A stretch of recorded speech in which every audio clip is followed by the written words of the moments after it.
The text message glowed on the screen like a knife to the chest. Naomi sat frozen on the worn sofa in their tiny apartment, her hands trembling as she read the words over and over. Can you imagine her face when she shows up? Poor little Naomi in her thrift store clothes, standing in your penthouse? I'm dying to see it. The response from her husband Pierce made her stomach turn. It'll be hilarious. She has no idea I own half the buildings in this city. She thinks we're broke. This party will be the best joke ever. Naomi's breath came in short gasps. She had found Pierce's other phone, his real phone, tucked inside his gym bag. The phone he thought she didn't know about. For 5 years of marriage, she had believed they were struggling. She had eaten rice and beans for dinner while he claimed they couldn't afford anything better. She had worn the same 3 dresses to every occasion because he said money was tight. She had given up her dreams of finishing college because he said they needed to save every penny. All lies. The phone contained thousands of messages between Pierce and a woman named Simone. Photos of Pierce at expensive restaurants. Screenshots of bank accounts with balances that made Naomi's head spin. Property deeds. Investment portfolios. A whole secret life built on money he had inherited from his grandfather 3 years ago. Money he never told her about. And now an invitation. To Simone's party. With Naomi's name on the guest list. She scrolled through more messages, her shock turning to something cold and sharp. They had planned this for weeks. Simone would throw an elegant party at the penthouse Pierce had bought her. They would invite all their wealthy friends. And they would invite Naomi too, telling her it was a casual get-together, so she would show up in her regular clothes, completely unprepared. She'll be so out of place, Simone had written. Everyone will be in designer clothes and she'll walk in wearing whatever sad outfit she can pull together. I want to see her realize how pathetic her life is. She deserves it, Pierce had replied. Always nagging me about money. Always wanting things. She should be grateful I even married her. Naomi set the phone down carefully on the coffee table. She looked around the cramped apartment, the place Pierce insisted they had to rent because it was all they could afford. The apartment with the broken heater she had learned to fix herself. The apartment with the leaking ceiling that Pierce said they didn't have money to repair. She walked to the bedroom and opened the closet. Her clothes hung there, a sad collection of items from discount stores and charity shops. 3 dresses. 5 shirts. 2 pairs of jeans. She had learned to make do with so little while her husband spent thousands on another woman. In the back of the closet, pushed behind Pierce's empty hangers, he kept most of his good clothes somewhere else. She realized now she found a box. Inside was her old portfolio from college. Before she met Pierce, she had been studying business.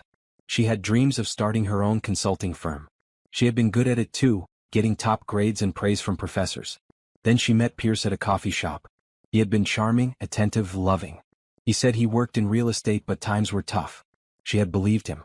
When his grandfather died and left him nothing, or so he claimed, she had supported him. When he said they needed to save money, she had given up school. When he said they couldn't afford her small dreams, she had put them away. All lies. All manipulation. All designed to keep her small and dependent while he lived like a king in secret. Naomi's phone buzzed. A text from Pierce. Hey babe, a colleague invited us to a party Friday night at 8 p.m. Pretty casual thing. Wear whatever you want. Address is 1550 Riverside Drive, Penthouse 3. She stared at the message. This was it. This was the invitation to her public humiliation. He had no idea she had found his other phone. He thought she would walk into that party completely blind, ready to be the evening's entertainment. Naomi typed back, sounds fun. I'll be there. She set down the phone and went back to Pierce's gym bag. She pulled out the expensive phone and began taking photos. Messages. Bank statements. Photos of him with Simone. Property documents. Everything. She sent them all to her own email, then carefully put the phone back exactly where she had found it. Her mind was racing now, but not with panic. Not with tears. Something else was building inside her, something fierce and determined. They wanted to make her the joke of the evening. They wanted to watch her crumble in front of wealthy strangers. They wanted her to finally see how small she was in Pierce's world. But Naomi had news for them. She wasn't going to crumble. She wasn't going to cry. And she definitely wasn't going to show up as the poor, pathetic wife they expected. She pulled out her laptop and started making calls. First to her old friend Jordan, who had graduated law school and now worked at a top firm. Then to her cousin Tasha, who styled celebrities. Then to her bank to check her own savings account money from her old part-time job that Pierce didn't know about. Friday was 4 days away. 4 days to prepare. 4 days to turn their cruel joke into something else entirely.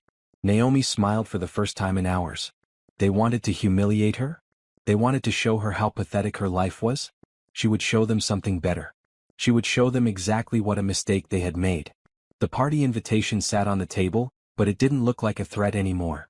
It looked like an opportunity. Naomi spent Tuesday digging through everything.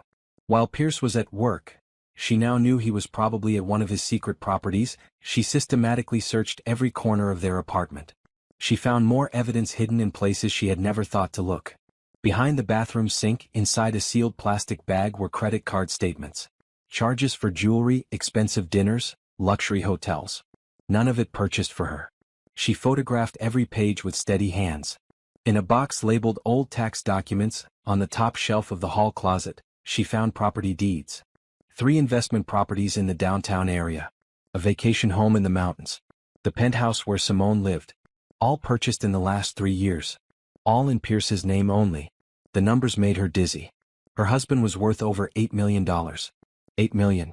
While she had been shopping at discount grocery stores and cutting coupons, he had been building an empire. She found receipts for a Mercedes stored in some parking garage across town. Receipts for custom suits. Receipts for a country club membership. A whole life she had never seen. But the worst discovery came when she found his real laptop, hidden inside a guitar case in the storage unit downstairs. She had only checked the storage unit because she found the key in his sock drawer and wondered what he was storing. The laptop revealed everything. Emails to Simone planning trips to Paris and Hawaii. Photos of them together at exclusive events. Calendar entries for their dates. And messages to his friends, laughing about his arrangement. One email made her hands shake with anger. The best part is Naomi never questions anything. I tell her we're broke and she just accepts it. I could probably tell her the sky is green and she'd believe me. Having a clueless wife at home makes the whole setup perfect. She keeps house, asks for nothing, and I get to live my real life without any hassle. His friend had replied, "You're a genius, man. Most guys have to actually support their wives. You found a way to have your cake and eat it too." Naomi saved everything to a USB drive. Every document. Every photo. Every message. She organized it into folders by date and type. Bank records. Property records. Messages. Photos. It took her 6 hours, but when she finished, she had a complete picture of Pierce's deception. She also found something else interesting. Pierce had been lying to Simone too. The messages revealed that he had told Simone he was divorced. He had shown her fake divorce papers. He had told her that Naomi was just a crazy ex, who kept bothering him. Simone didn't know Pierce was actually still married. She thought she was his legitimate girlfriend. The party invitation was her way of helping him get closure by showing his ex-wife how much better his life was now. Both women had been played. But Naomi suspected that if Simone knew the truth, she would drop Pierce immediately. The messages showed Simone had strong opinions about men who cheat and liars. She had no idea she was the other woman. Naomi filed this information away. It might be useful later. By Wednesday morning she had met with Jordan at a coffee shop downtown. Her old friend looked sharp in a tailored suit, carrying a leather briefcase. They had been close in college but lost touch when Naomi dropped out. Jordan had tried to stay in contact, but Pierce had always made excuses about why Naomi was too busy. Now, sitting across from each other with lattes between them, Jordan's face went from shock to fury as Naomi explained everything. "That bastard," Jordan said, keeping her voice low. "I knew something was off about him, but this is fraud. This is financial abuse. Can I get anything in a divorce?" Naomi asked. "We've been married 5 years. He hid all this from me." Jordan nodded, pulling out a legal pad. "With this evidence? You can get a lot. In this state, any assets acquired during marriage are marital property, even if only one name is on the deed. The fact that he actively hid his inheritance and income from you makes it even worse. A judge will not be happy about this." "I want to file on Friday night," Naomi said. During the party, Jordan's eyebrows shot up. "That's dramatic. Why then?" "Because he invited me to humiliate me. He wants me to see his luxury life and feel small. I want to flip the script. I want him to realize in front of all his wealthy friends that his secret is out and his money is about to be frozen." A slow smile spread across Jordan's face. "I like the way you think. We can absolutely make that happen. I'll prepare an emergency motion to freeze all assets pending divorce proceedings. We can have it filed electronically and served in person. The look on his face will be priceless. They spent 2 hours going through details. Jordan explained what Naomi could expect: the legal process, the likely timeline, the possible outcomes. With the evidence Naomi had collected, Jordan was confident they could secure a favorable settlement. He's going to fight this, Jordan warned. Men like him always do. He'll hire expensive lawyers. He'll try to hide more money. He'll claim things belong to his business, not to the marriage. But we have proof he deliberately deceived you. That helps our case significantly. I'm ready, Naomi said. I've been living like I'm broke for years. I can handle a court battle. Jordan squeezed her hand. You're stronger than you know. And you're not alone in this. I've got your back. Wednesday afternoon, Naomi did something she hadn't done in years. She called her mother. The relationship had been strained. Pierce had slowly isolated her from her family, always having excuses why they couldn't visit, always making comments about how exhausting her relatives were. Eventually the calls had stopped. The visits ended. Naomi had told herself it was just life getting busy. Now she knew it was another form of control. Keeping her isolated kept her dependent. Her mother answered on the third ring. Naomi? Baby, is that you? Hi, Mom, Naomi said, her voice cracking slightly. Are you okay? It's been so long. I've been worried. I'm okay. Actually, I'm better than okay. I need to tell you something about Pierce. She explained everything. Her mother listened in silence until Naomi finished, then said quietly, I never liked him. I never said anything because you seemed happy, but I never trusted that man. Something about him always felt off. You were right, Naomi said. About everything. What are you going to do? I'm going to take him for everything he's worth, Naomi said. And then I'm going to rebuild my life the way I should have years ago. Her mother was quiet for a moment, then laughed, a sharp, proud sound. That's my daughter. You go make him regret ever crossing you. They talked for another hour, catching up on lost time. Her mother told her about family events she had missed. Her younger brother's engagement. Her cousin's new baby. A whole life that had continued without her while she had been trapped in Pierce's web of lies. Come visit after this is over, her mother said. Come home for a while. Let us take care of you. I will, Naomi promised. As soon as this is done.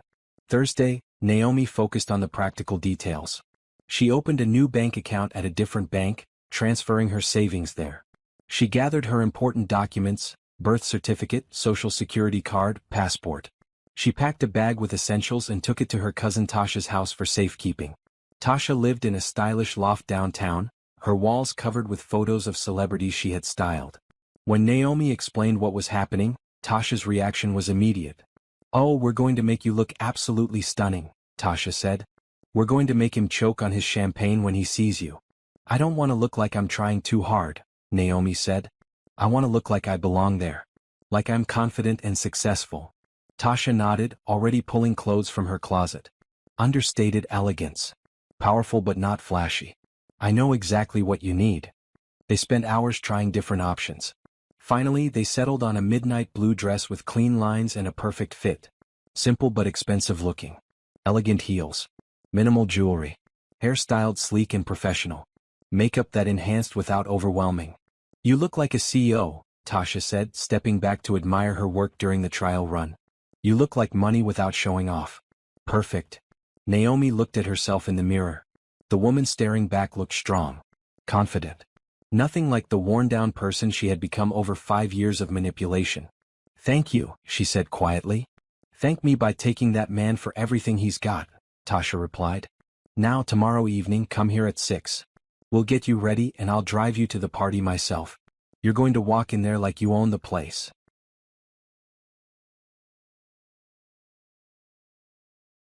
Friday morning, Naomi woke up calm. Pierce was already gone, probably preparing for his big evening of entertainment at her expense. She made herself breakfast, did yoga, and took her time getting ready for the day. At noon, Jordan called. Everything is filed and ready. The process server will be at the party at 8:30. Are you sure about this timing? Completely sure, Naomi said. Okay. Then let's do this. One more thing, I'm coming to the party too. What? How? Jordan laughed. I called the building and said I was Simone's event planner confirming details. Got myself added to the guest list as her coordinator. I'll be there in the background making sure everything goes smoothly. And if Pierce tries anything, I'll have witnesses. You're amazing, Naomi said. No, you're amazing. I'm just helping you shine. See you tonight. The rest of the day crawled by. Naomi cleaned the apartment one last time, collecting her remaining personal items. She wasn't coming back here. Whatever happened tonight, this chapter of her life was over. At 5:30, she locked the apartment door behind her and headed to Tasha's loft. The party started at 8. In 2.5 hours, everything would change. She was ready. The transformation took place in Tasha's loft as evening light filtered through the tall windows. Naomi sat in the styling chair while her cousin worked with the precision of someone who had dressed celebrities for red carpets and magazine covers. Your hair is gorgeous, Tasha said, running her fingers through Naomi's natural curls. Has Pierce ever even told you that? Not really, Naomi admitted. He usually suggested I straighten it. Of course he did. Controlling men always do that. They make you doubt the things that make you beautiful. Tasha picked up her styling tools. Tonight we're embracing everything. Your curls, your confidence, everything he tried to diminish. The process was methodical. Tasha shaped Naomi's hair into an elegant updo that showcased her bone structure. The makeup was flawless but natural, glowing skin, defined eyes, a perfect lip. When Tasha brought out the midnight blue dress, Naomi slipped into it and felt something shift inside her. Look at yourself, Tasha said, turning her toward the full-length mirror. The woman in the reflection looked powerful. The dress fit like it was custom-made, hugging her curves in all the right places. The color brought out the richness of her skin tone. The heels added height and confidence. Simple diamond earrings borrowed from Tasha's collection caught the light. Naomi started. Expensive, Tasha finished. You look like old money. Like someone who doesn't need to prove anything because they already have everything. That's exactly the energy we want. Naomi's phone buzzed. A message from Pierce, running late. See you at the party around 8:15. Don't stress about what to wear, nobody will be paying attention to you anyway. She showed Tasha, who snorted. Oh, people are going to pay attention. Just not the way he thinks. At 7:30, Jordan arrived at the loft. She was dressed professionally but elegantly in a black pantsuit, carrying a leather bag that Naomi knew contained legal documents. Holy hell, Jordan said when she saw Naomi. You look incredible. Thanks to Tasha, Naomi said. Thanks to yourself, Tasha corrected. I just enhanced what was already there. The real transformation is happening inside you. Jordan sat down and reviewed the plan one more time. I'll arrive first, around 7:45, playing the role of event coordinator. I'll scope out the venue, identify witnesses, and make sure everything is in position. The process server, Ben, will arrive at 8:30 sharp. He'll be dressed as a guest, so he won't draw immediate attention. What should I do when he serves the papers? Naomi asked. Nothing dramatic, Jordan said. Let Pierce react. Let him make a scene if he wants. You stay calm and composed. That's what will really get under his skin, seeing that you're not falling apart. What about Simone? Naomi asked. She doesn't know Pierce is still married. Jordan nodded. That's going to be an interesting moment. When she realizes she's the other woman, she's probably going to be furious. Let her be. Let them turn on each other. Your job is just to stand there looking unbothered. I can do that, Naomi said. Tasha checked her watch. It's 7:40. We should head out. Traffic downtown can be tricky. They rode together in Tasha's sleek car, jazz music playing softly. Naomi watched the city lights pass by, feeling strangely calm. This should have been terrifying, confronting her husband in front of strangers, ending her marriage publicly, stepping into a world she didn't belong to. But instead she felt clear. Focused. Ready. You know what's funny? She said suddenly. I'm not even nervous. That's because you know you're right, Jordan said from the front seat. When you're standing in truth, there's nothing to be nervous about. They dropped Jordan off a block from the building so she could arrive separately. Then Tasha drove to the front entrance where a valet was stationed. Are you ready? Tasha asked. Naomi took a deep breath. Yes. Remember, you belong there. You have every right to be in that room. And you look absolutely stunning. Thank you, Naomi said. For everything. Go get him, Tasha said with a fierce smile. Naomi stepped out of the car. The evening air was cool against her skin.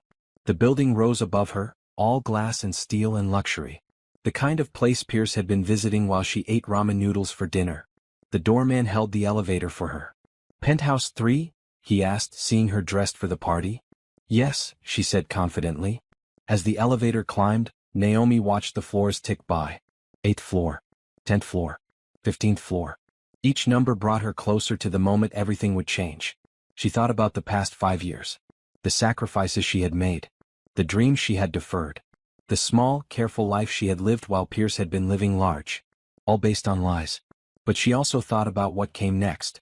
The life she was about to reclaim. The education she would finish.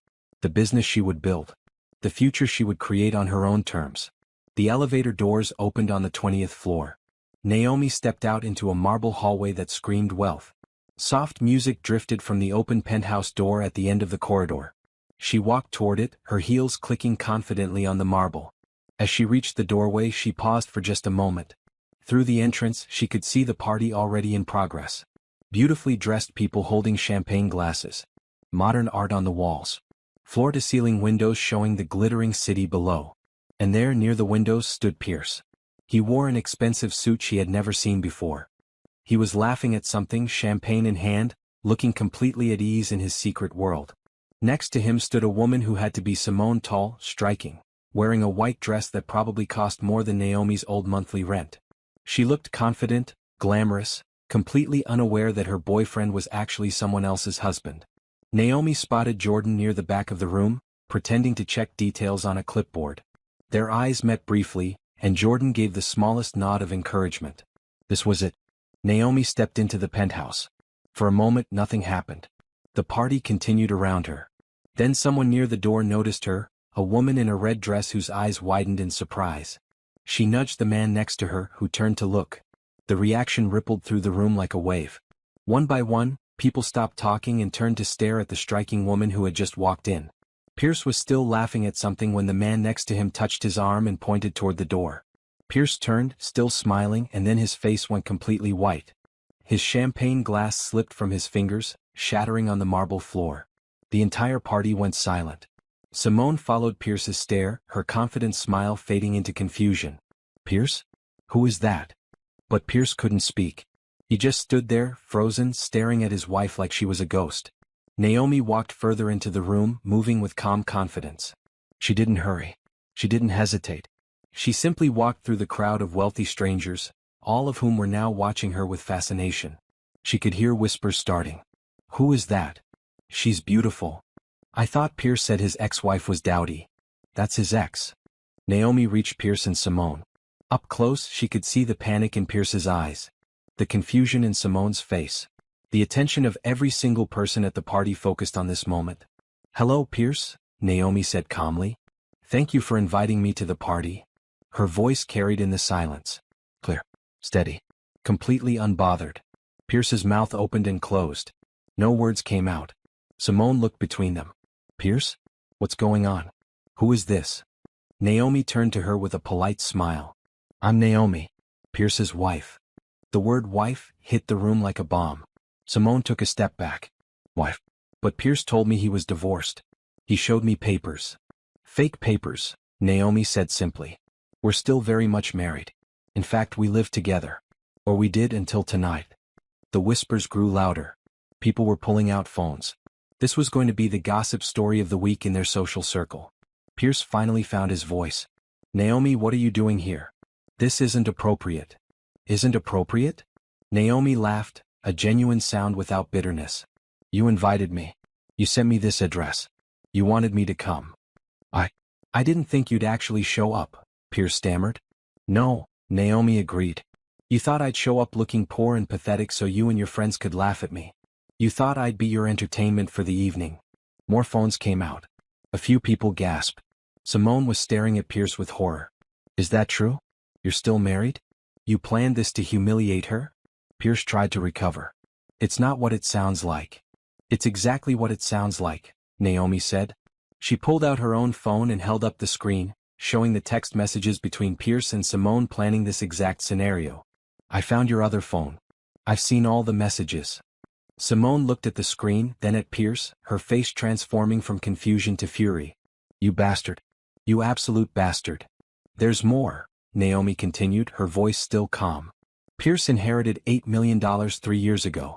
While I was living in a tiny apartment thinking we were broke, he was buying properties, traveling, and spending money on you. All without telling me. His legal wife. The room erupted in whispers. Someone near the back said, "That's messed up, man." Another voice added, "Who does that to their wife?" Pierce's face was red now. "Naomi, we can discuss this privately." "Why?" Naomi asked. "You wanted me here. You wanted me to see your real life. Well, here I am. I'm seeing everything." Jordan appeared at Naomi's side, no longer pretending to be an event coordinator. "Hello, Pierce. I'm Jordan Hamilton, Mrs. Pierce's attorney. I wanted to personally deliver some news." "Attorney?" Pierce looked like he might be sick. "Yes. As of 1 hour ago, we filed for divorce on grounds of fraud and financial abuse. We've also filed an emergency motion to freeze all your accounts pending the proceedings. Every property, every investment, every penny frozen until the court determines how to divide marital assets." The blood drained from Pierce's face. "You can't do that." "We already did," Jordan said cheerfully. "You should receive official notice any minute now." As if on cue, a man in a dark suit approached from the elevator. "Pierce Hammond?" Pierce turned to him. "Who are you?" "Process server. You've been served." He handed Pierce a thick envelope of legal papers. The room was completely silent now except for the rustling of papers as Pierce opened the envelope with shaking hands.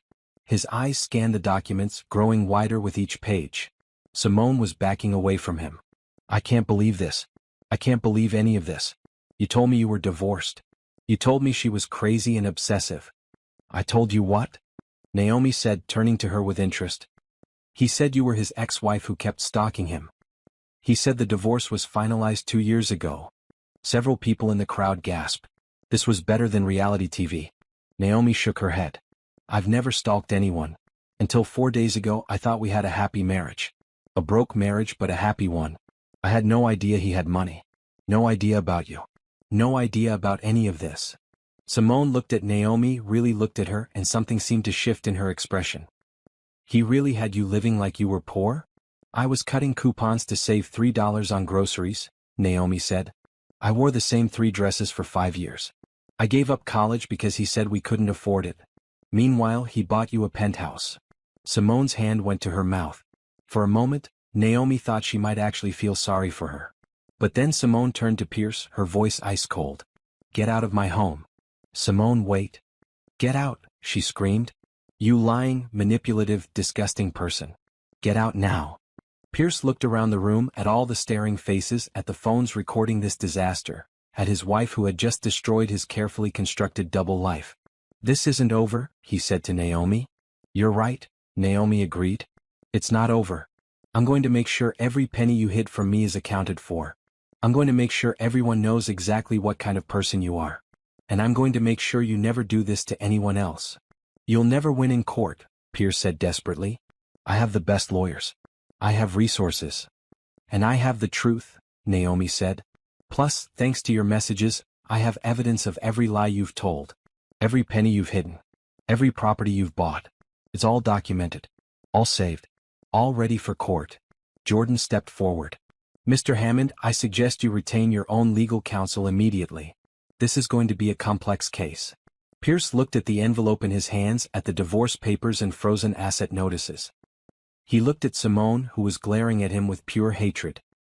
He looked at the room full of his wealthy friends, all of whom were now seeing him in a completely different light.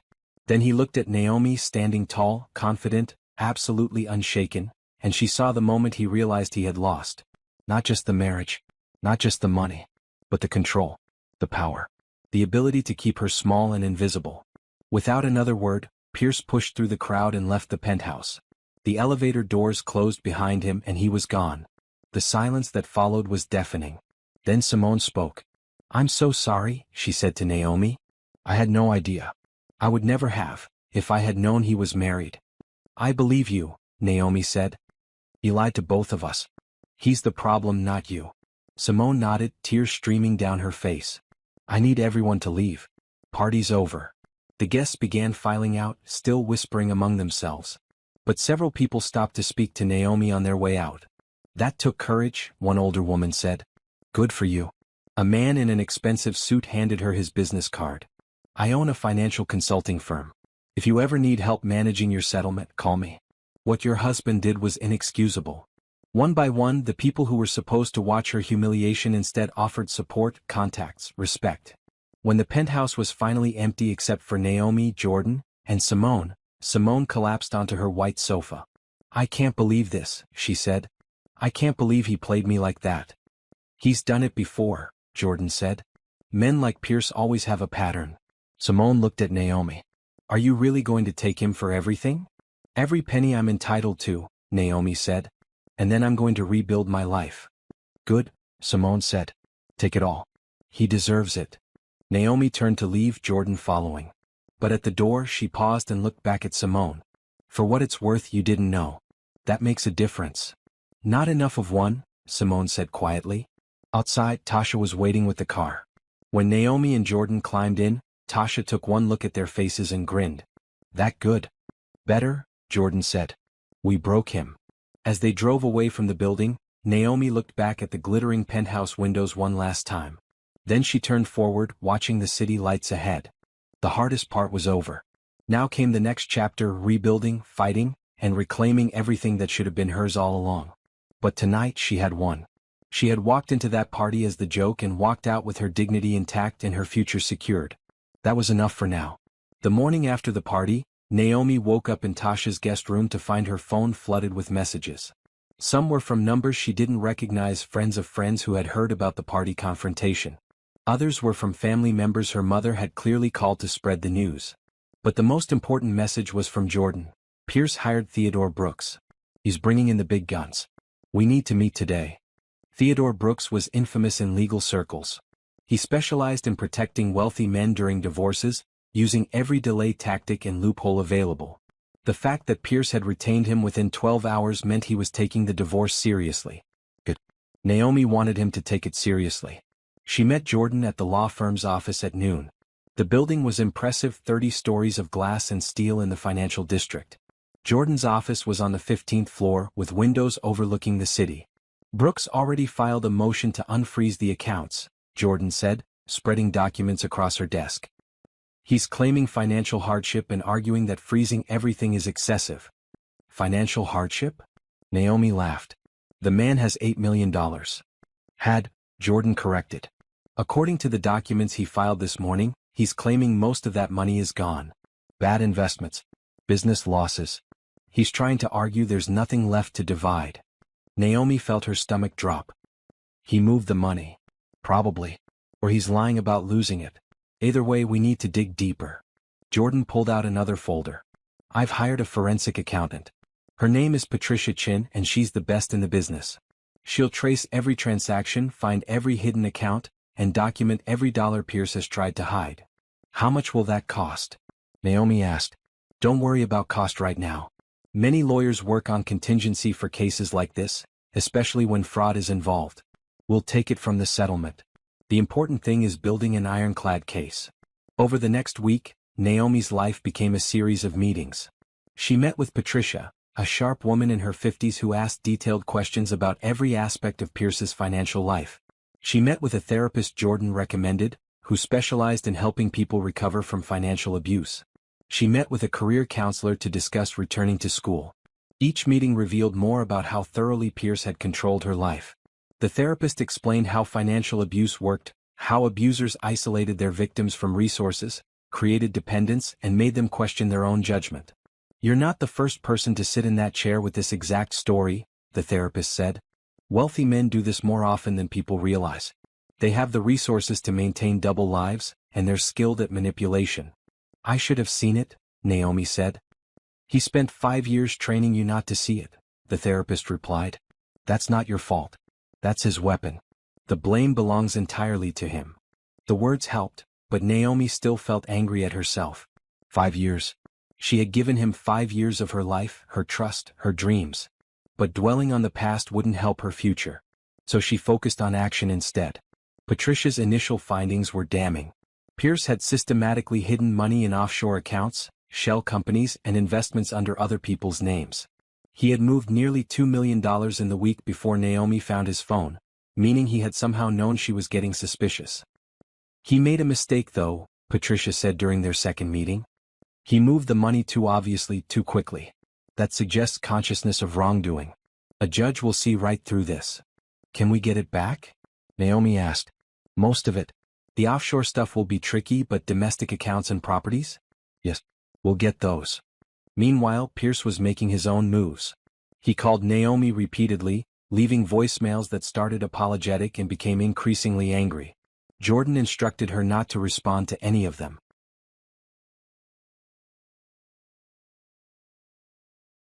The idea excited Naomi. She could build something meaningful from this tragedy. She could help other women avoid the trap she had fallen into. But first she had to finish the divorce. Pierce's next move was predictable but still painful. He filed a countersuit claiming that Naomi had been unfaithful during their marriage, that she had stolen from him, and that she was not entitled to any of his assets. The claims were completely false, and Jordan immediately filed a motion to dismiss them as frivolous. But the emotional impact still hurt. He's trying to destroy my reputation, Naomi said to her therapist. He's trying to regain control, the therapist corrected. When abusers lose power, they often lash out. They try to make their victims look crazy or unreliable. It's a last-ditch effort to maintain dominance. Will it work? Not if you stick to the truth. The evidence is on your side. His claims will fall apart under scrutiny. The therapist was right. Within a week, Pierce withdrew his countersuit. His lawyer must have advised him that pursuing false claims would only damage his credibility with the judge. But the attempt had revealed something important. Pierce was getting desperate. And desperate people made mistakes. The second court hearing was scheduled for early December, 6 weeks after the party. This time, both sides would present their complete financial pictures, and the judge would begin determining how to divide assets. Naomi spent the days before the hearing reviewing documents with Jordan and Patricia. They had compiled a comprehensive record of Pierce's finances, every account, every property, every investment. They had also documented his deliberate concealment of these assets throughout the marriage. The evidence is overwhelming, Jordan said the night before the hearing. Unless Pierce has a miracle defense, you're going to get a significant settlement. What if he declares bankruptcy? Naomi asked. It was a fear that had been nagging at her. He can't discharge fraud debts in bankruptcy, Jordan explained. And what he did to you constitutes fraud. Even if he tries that tactic, you'll still have a claim. The morning of the hearing, Naomi dressed carefully in another borrowed suit. She felt more prepared this time, more confident. She knew her facts. She knew her rights. She knew she was in the right. Pierce looked haggard when she saw him in court. He had lost weight. His expensive suit looked rumpled. Dark circles shadowed his eyes. Part of her felt almost sorry for him. Then she remembered the text messages mocking her. The years of lies. The cruel party invitation designed to humiliate her. Her sympathy evaporated. The hearing lasted 3 hours. Patricia presented her findings, a detailed breakdown of every dollar Pierce had hidden.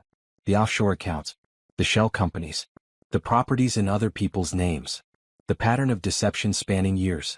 Brooks tried to argue that some of the money had been inherited before the marriage, that some properties were business investments not subject to marital division, that the offshore accounts were legal tax strategies. But the judge wasn't buying it. Mr. Hammond, she said, you inherited $8 million 3 years into your marriage. Under state law, that makes it marital property subject to division. You then actively concealed this inheritance from your spouse while maintaining a false narrative that you were financially struggling. That's not a tax strategy. That's fraud. Pierce's face went white. The judge continued, furthermore, you moved significant amounts of money immediately before your spouse filed for divorce, suggesting you knew the marriage was ending and attempted to hide assets. You created shell companies to obscure property ownership. You maintained secret accounts. This is a textbook case of financial abuse. She looked at the documents before her, then at Pierce. I'm ordering a 50-50 division of all marital assets, with additional compensatory damages to Mrs. Hammond for emotional distress. Furthermore, you will be responsible for all legal fees for both sides, given your deliberate concealment required extensive forensic accounting. Brooks started to object, but the judge held up her hand. Save it for the final hearing, Mr. Brooks. These are preliminary findings based on the evidence presented. If your client has additional documentation to dispute these findings, bring it to the final hearing in 60 days. But I warn you, I've seen enough to form a clear picture of this case. Your client's behavior has been reprehensible. She banged her gavel. Court adjourned. Outside, Naomi felt like she couldn't breathe. 50-50 split. Plus damages. plus legal fees. How much is that? She asked Jordan. Jordan calculated quickly. After lawyer fees and taxes? Probably somewhere around $3.5 million. Maybe more, depending on the final property valuations. $3.5 million. More money than Naomi had ever imagined having. I can finish school, she said softly. You can do anything you want, Jordan replied. You can build the life you should have had all along. That evening, Naomi met her mother for dinner at a small restaurant near her mother's house. It was the first time they had seen each other in person in over a year. Her mother hugged her tightly. I'm so proud of you, baby. You stood up for yourself. You fought back. That takes incredible courage. I'm not done yet, Naomi said. There's still the final hearing. But you're winning. That's what matters. You're getting your life back. They talked for hours about everything. The divorce. Naomi's plans for school. Her ideas for starting a business. Her mother shared updates about family, about neighbors, about the community Naomi had lost touch with during her marriage. Pierce isolated me, Naomi said. I didn't even realize it was happening, but he cut me off from everyone. That's what they do, her mother said. Controlling men isolate their partners so they have nowhere to turn. But you've turned the tables on him. You've built a new support system. You're connected to people who genuinely care about you. It was true. Over the past 6 weeks, Naomi had reconnected with old friends, built new friendships with Jordan and Tasha, joined a support group for survivors of financial abuse, and started building a network of professional contacts. She wasn't alone anymore. She wasn't isolated. She was part of a community. And that, she realized, was worth more than any settlement check. The 60 days before the final hearing passed quickly. Naomi threw herself into school, work, and preparation. She took online classes. She volunteered at a women's shelter. She started outlining her business plan. Pierce tried one more desperate tactic. He sent her a letter asking her to drop the case in exchange for a small settlement. $100,000 paid immediately if she would agree to walk away. Jordan laughed when she saw it. He's terrified. $100,000 is nothing compared to what he owes you. He's hoping you'll take the easy money and disappear. Not a chance, Naomi said. The final hearing arrived in late January. Snow was falling outside the courthouse windows, creating a peaceful scene that contrasted with the tension inside the courtroom. This hearing lasted all day. Both sides presented final arguments. Brooks tried every legal maneuver he could think of, but the evidence against Pierce was simply too strong. By the time the judge delivered her final ruling, Pierce looked defeated. He didn't even react when she ordered him to pay Naomi $4 million in total, $3 million as her share of marital assets, $1 million in damages. This case represents one of the more egregious examples of financial abuse I've encountered, the judge said. Mr. Hammond, you systematically deceived your wife, hid assets, and attempted to defraud the court. You are fortunate Mrs. Hammond chose civil rather than criminal proceedings. Pierce left the courthouse without a word. Naomi watched him go, feeling nothing but relief that this chapter was finally closing. It's over, Jordan said. You won. Completely. Naomi nodded. The battle was over. But the war to rebuild her life, reclaim her dreams, and become the person she was always meant to be, that war was just beginning. And she was ready for it. The final divorce decree arrived in February, making everything official. Naomi was a single woman with $4 million in her bank account and a whole world of possibilities ahead of her. The first thing she did was move into her own place.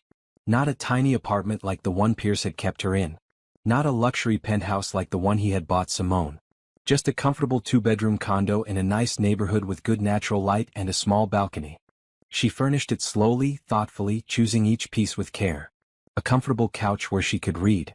A proper desk for studying. Plants for the balcony.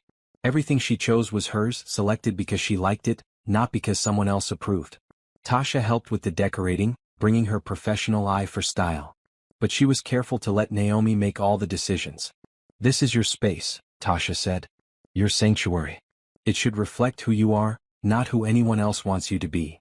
By March the condo felt like home. Naomi would wake up in the morning, make coffee in her own kitchen, and sit on her balcony watching the city wake up.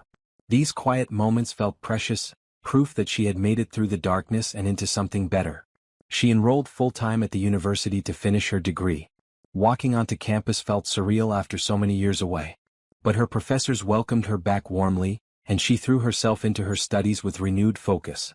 The classes were challenging but exciting. She had forgotten how much she loved learning, analyzing problems, developing solutions. Pierce had made her doubt her intelligence, her capabilities. Now she was proving to herself that she had always been smart enough, capable enough, worthy enough. She joined study groups, made friends with other students, participated actively in class discussions. One of her professors, Dr. Williams, took particular interest in her success. "Your life experience gives you perspective other students lack," Dr. Williams told her. "You've survived real challenges. You understand resilience in a way most people your age don't." In April, Naomi started volunteering at a women's shelter, teaching financial literacy classes to residents. She showed them how to build credit, create budgets, protect themselves from financial abuse. She shared her own story carefully, thoughtfully, to help them understand they weren't alone. The work was deeply fulfilling. She could see the hope returning to women's eyes as they learned they had options, skills, power. She remembered being in their position, feeling trapped, scared, helpless. Now she could offer them the tools to break free. One woman, Rachel, approached her after class one evening. "Thank you," Rachel said quietly. "My ex-husband did the same thing to me. Controlled all the money, told me I was too stupid to understand finances. Hearing your story helps me believe I can rebuild too." "You can," Naomi assured her. "It takes time and work, but you absolutely can." These moments reminded Naomi why she had survived everything, not just to escape Pierce, but to help others escape too. In May, she attended a charity event focused on supporting women entrepreneurs. The event was held at a hotel ballroom downtown, full of successful businesswomen and community leaders. Naomi felt slightly nervous walking in. These were established professionals and she was still a student rebuilding her life. But she reminded herself that she belonged there. She had survived something most of them couldn't imagine. That took strength. She was admiring the silent auction items when someone behind her said, "The photography package is excellent. The artist is incredibly talented." Naomi turned to find a man about her age, maybe early 30s, with kind eyes and an easy smile. He was dressed casually but professionally in dark slacks and a button-down shirt. "Do you know the photographer?" Naomi asked. "I am the photographer," he said with a laugh. "Troy Bennett. I donated the session to support the cause." "It's generous of you," Naomi said. "I'm Naomi. I volunteer with financial literacy programs for women in crisis." They started talking and the conversation flowed easily. Troy explained that he ran a photography business focusing on portraits and events. He donated his services regularly to charities supporting women and children. "My mother left an abusive relationship when I was 10, Troy explained. "We had nothing. A women's shelter gave us a place to stay and helped her get back on her feet. I donate to causes like this because I remember what it meant to receive that help." Naomi felt herself relaxing. Troy understood. He had lived through the aftermath of abuse from the other side, as the child watching his mother rebuild. He knew what recovery looked like. They exchanged business cards. Troy's card had a simple, elegant design with his website and phone number. Naomi's card was new, freshly printed, listing her as an independent financial consultant. "You're starting your own business?" Troy asked. "Eventually," Naomi said. "Still finishing my degree first. But I'm building toward it." "That's impressive," Troy said genuinely. "Starting over takes courage." They talked for another 20 minutes before other people interrupted, drawing Troy away to discuss his photography and pulling Naomi into a conversation about her volunteer work. But before the evening ended, Troy found her again. "I know this might be forward," he said, "but would you like to have coffee sometime? I'd enjoy continuing our conversation." Naomi hesitated. She had sworn off relationships at least for now. She needed to focus on rebuilding herself, not on finding someone new. But Troy didn't feel like a threat. He felt safe, kind, genuine. And it was just coffee. "Okay," she said. "Coffee sounds nice." They met the following Saturday at a quiet cafe near the university. Troy arrived on time, carrying a small bouquet of daisies. "I wasn't sure if flowers were appropriate," he said, "but my mother always says you can't go wrong with daisies." Naomi accepted them with a smile. "They're perfect." They ordered coffee and settled into a corner booth. The conversation picked up where it had left off at the charity event, flowing naturally from topic to topic. Troy told her about growing up in the shelter system, watching his mother work 3 jobs while going to night school. About learning photography as a teenager when a community center offered free classes. About building his business slowly over 10 years, reinvesting every penny until he could finally support himself comfortably. "It wasn't easy," Troy admitted. "There were years I barely made rent. But I kept showing up, kept improving, kept believing it would work out. Naomi shared her own story, the abbreviated version, touching on Pierce's betrayal but focusing more on her recovery. She talked about finishing school, building her consulting business, helping other women avoid the traps she had fallen into. "You're turning trauma into purpose," Troy observed. "That's powerful. It helps make sense of everything," Naomi said. "If I can help even one person avoid what I went through, then maybe it wasn't all for nothing." They talked for 3 hours. When they finally left the cafe, Troy walked her to her car. "Can I see you again?" he asked. "Yes," Naomi said. "I'd like that." Over the next few months they saw each other regularly. Coffee dates became dinner dates. Dinner dates became walks through the park, visits to art museums, cooking together at Naomi's condo. Troy was patient with Naomi's boundaries. He never pushed for more than she was ready to give. When she explained she needed to take things slow, that she was still healing from her marriage, he simply nodded and said, "We move at your pace." No pressure. That patience meant everything. Pierce had always pushed, demanded, controlled. Troy simply existed beside her, supportive but not suffocating. By June, Naomi was busy with final exams. She spent long nights studying, writing papers, preparing presentations. Troy would bring her coffee and snacks, then quietly leave her to work. He didn't demand her attention or complain about her busy schedule. He just supported her. When she walked across the stage at graduation in July, receiving her business degree 7 years after she had started it, Troy was in the audience cheering. So were her mother, Tasha, Jordan, and several friends from her volunteer work. After the ceremony, her mother hugged her tightly. "Your father would be so proud." "I'm so proud. I couldn't have done it without all of you," Naomi said, tears streaming down her face. That evening they celebrated at a nice restaurant. Troy gave her a gift, a professional business card holder engraved with her name and financial consultant. "For your business," he said. "Which is going to be incredibly successful." Naomi looked around the table at the people who had supported her through the darkest period of her life and into this bright new chapter. She felt overwhelmed with gratitude. This was what real love looked like. Not control. Not manipulation. But genuine support, encouragement, celebration of her success. In August, Naomi officially launched her consulting business. She rented a small office space, hired a part-time assistant, and began taking clients. Her first customers were women she had met through the shelter, women who needed help building financial independence after leaving abusive situations. She charged sliding scale fees, offering free services to those who couldn't afford to pay. She could afford to be generous now, thanks to her settlement. And helping these women felt more valuable than any amount of money. Word spread quickly. Within 2 months she had a waiting list. Other professionals started referring clients to her. A local newspaper wrote an article about her business, focusing on her unique approach to financial consulting combined with trauma-informed support. The article brought more clients, including some who had never experienced abuse but appreciated her practical, empowering approach to money management. By October, Naomi had to hire another consultant to handle the growing workload. She chose a woman named Sharon who had a similar background, survivor of financial abuse, rebuilt her life, passionate about helping others. "We're building something important," Sharon said during her first week. "This isn't just business. This is changing lives." She was right. The testimonials from clients were overwhelming. Women who had been terrified of money were now confidently managing budgets. Women who had been dependent on abusive partners were now financially independent. Women who had felt hopeless were now planning futures. In November, Naomi received an unexpected email. It was from a journalist at a national business magazine, asking to interview her about her work. "Your story is remarkable," the journalist wrote. "A woman who survived financial abuse and turned her experience into a thriving business helping other survivors. Our readers would be inspired by this." The interview happened in December. The journalist asked thoughtful questions about her background, her business model, her vision for the future. The resulting article came out in January, exactly 1 year after her divorce was finalized. The magazine featured her story prominently, with a photo of Naomi in her office, looking professional and confident.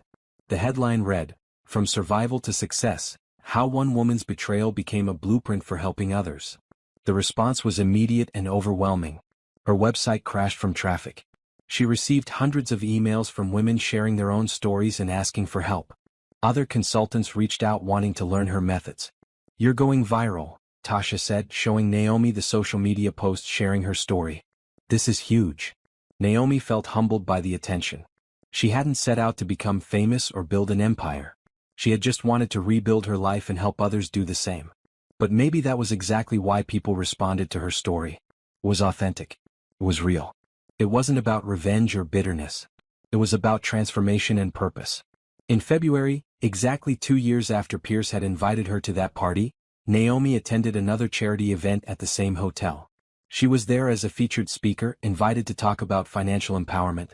She stood at the podium looking out at 200 faces and felt a surge of pride. 2 years ago, she had been a woman who thought she was broke, controlled by a manipulative husband. Now she was a successful business owner, a degree holder, a community leader making a real difference. As she delivered her speech about financial independence and healing from abuse, she saw heads nodding, people taking notes, women wiping away tears. Her words were landing because they came from genuine experience. After her speech, a long line formed of people wanting to talk to her. They thanked her for her honesty. They asked for advice. They shared their own stories. Troy stood nearby, photographing the event. When the line finally ended and they walked to his car together, he put his arm around her shoulders. "You were amazing up there," he said. "I was terrified," Naomi admitted. "Courage isn't the absence of fear," Troy said. "It's acting despite fear. You've shown more courage in 2 years than most people show in a lifetime."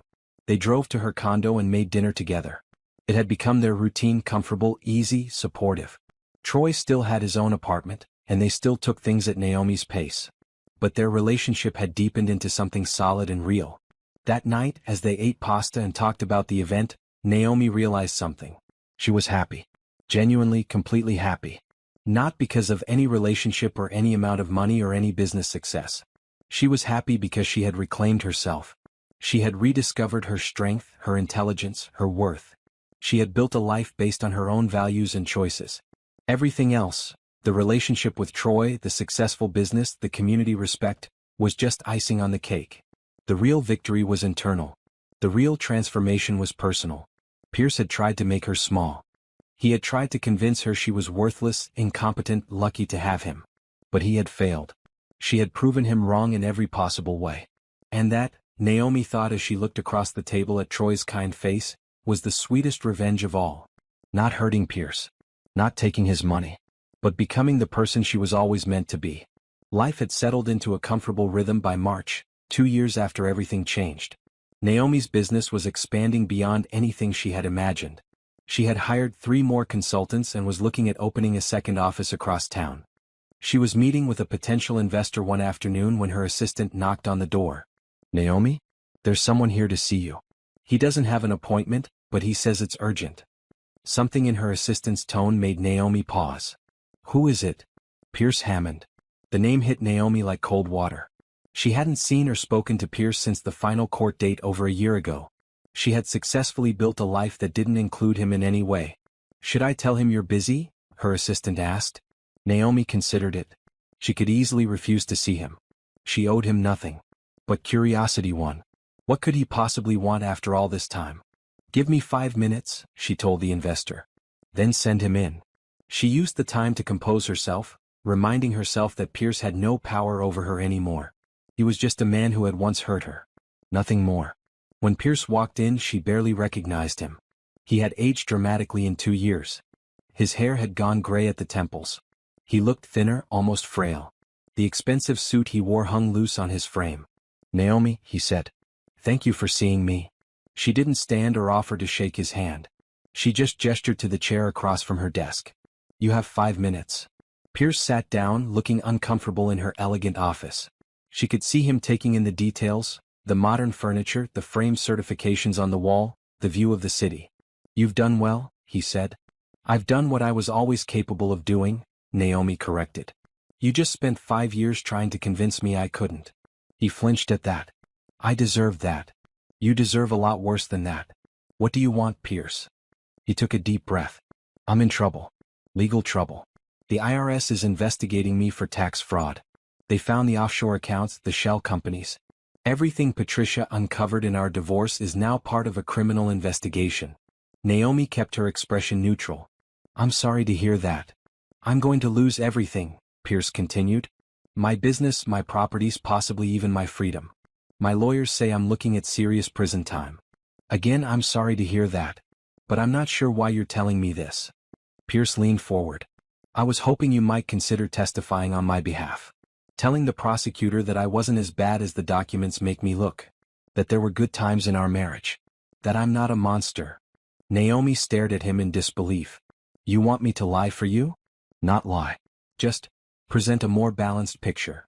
The balanced picture is that you systematically abused me for 5 years, Naomi said, her voice cold. You hid millions of dollars. You made me believe we were broke while you lived in luxury. You invited me to a party specifically to humiliate me. That's the balanced picture. I know I made mistakes. Mistakes? Naomi interrupted. You didn't make mistakes. You made calculated decisions to control and deceive me. There's a difference. Pierce's face reddened. I came here to ask for help, not to be lectured. Then you came to the wrong place, Naomi said. I'm not going to help you. I'm not going to lie to prosecutors. I'm not going to minimize what you did. You earned these consequences. Now you get to live with them. You've become cold, Pierce said bitterly. The Naomi I married would have helped me. The Naomi you married was naive and trusting, Naomi replied. You systematically destroyed those qualities in me. So yes, I've changed. I've become someone who protects herself instead of enabling abusers. Pierce stood up. Fine. I shouldn't have expected anything different. You've clearly moved on. I have, Naomi agreed. Completely. He walked to the door, then paused and turned back. I saw the magazine article about you. You made it sound like I ruined your life. You tried to, Naomi said. But I didn't let you. I rebuilt something better than what you destroyed. That must really bother you. Pierce's jaw tightened. You know what bothers me? You built your entire business on our story. You're profiting from our divorce. I'm helping women who survived what I survived, Naomi corrected. The fact that my experience includes you isn't my fault. You're the one who created the situation I'm now helping others escape. Whatever helps you sleep at night, Pierce muttered. I sleep great, Naomi said. How about you? Pierce didn't answer. He just left, closing the door harder than necessary. Naomi sat still for a moment, processing the encounter. She had expected to feel something, anger, satisfaction, maybe even pity. Instead she felt nothing. Pierce was just a man who had once hurt her. He wasn't important enough to occupy space in her emotional life anymore. Her assistant knocked again. Are you okay? That looked intense. I'm fine, Naomi said honestly. Just dealing with the past. It's over now. She went back to her meeting with the investor, pushing Pierce out of her mind. He had taken enough of her time over the years. He didn't deserve another minute. But that evening, when she told Troy about the encounter, she found herself more affected than she had realized. He actually asked me to lie for him, she said, pacing her living room. After everything he did, he thought I would help him avoid consequences. That's how entitled abusers think, Troy said. They genuinely believe the world owes them things, even from the people they've hurt. He looked so pathetic, Naomi said. Part of me almost felt sorry for him. Did you? Troy asked gently. Naomi thought about it. No, not really. I felt sorry that any person could make the choices he made. But I don't feel sorry for him specifically.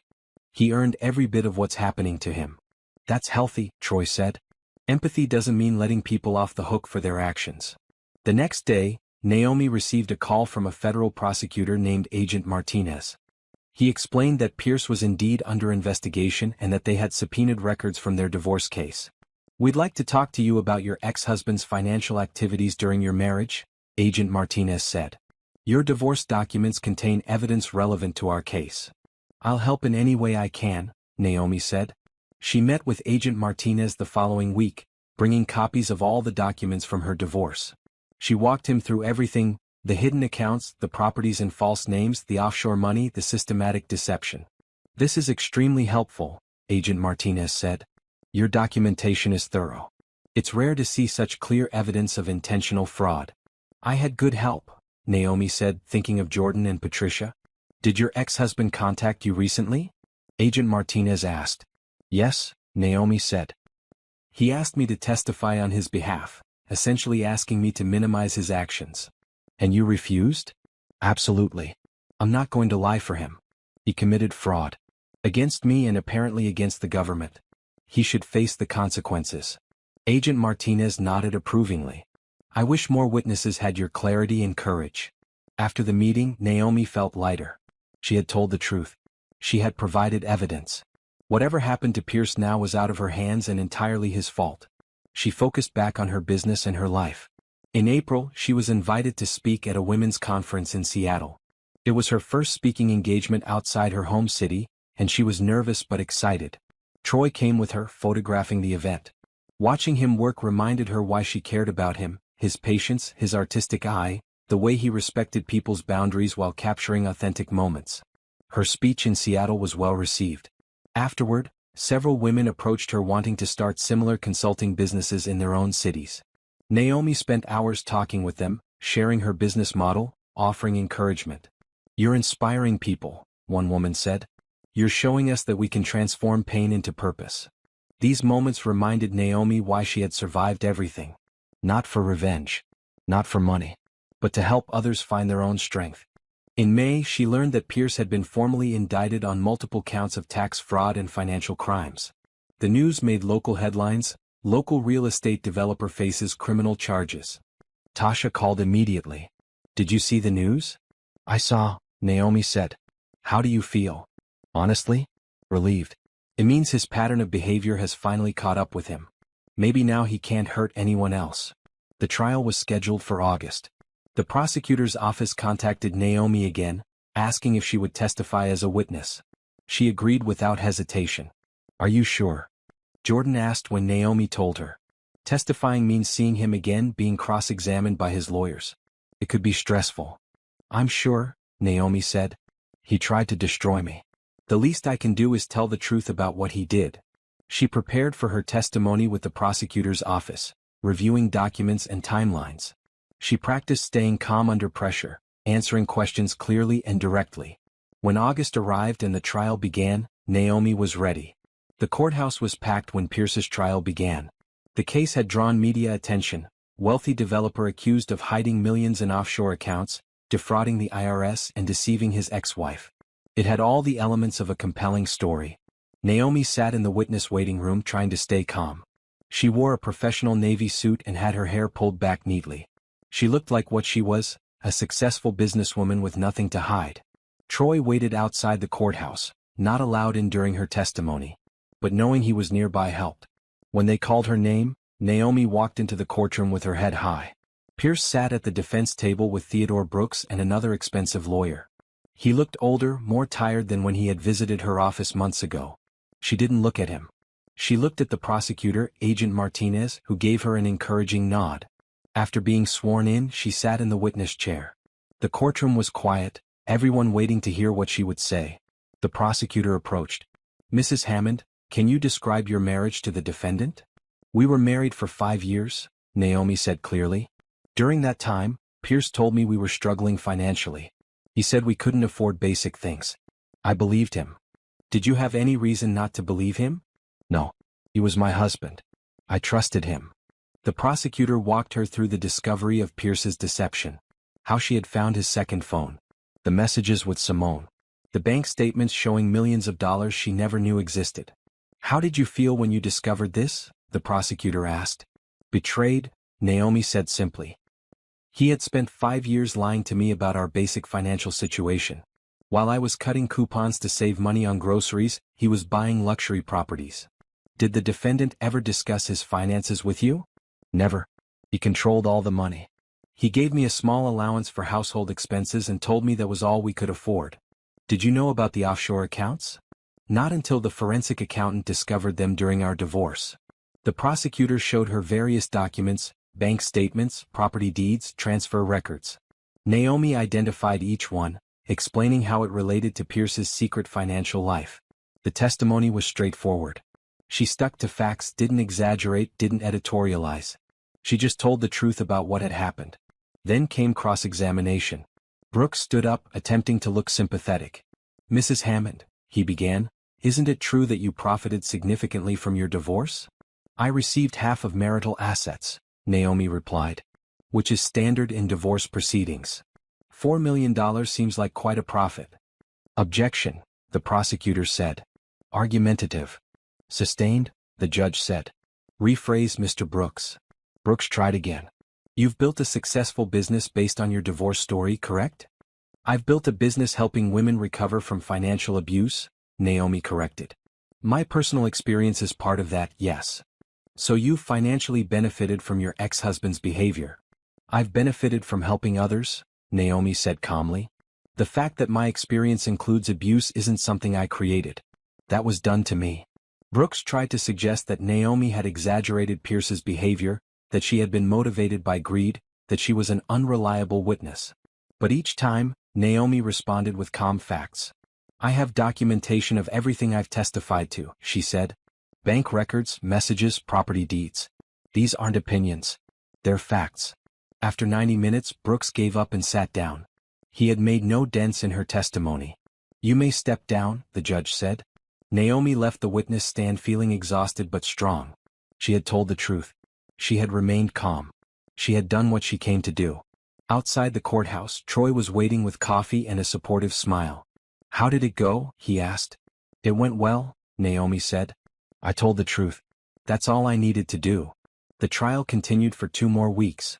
Other witnesses testified: IRS agents, forensic accountants, Pierce's former business partners. The evidence against Pierce was overwhelming. The defense tried to argue that Pierce had made innocent mistakes, that the offshore accounts were legal tax strategies, that he had intended to eventually tell his wife about the money. But the prosecution systematically dismantled every argument.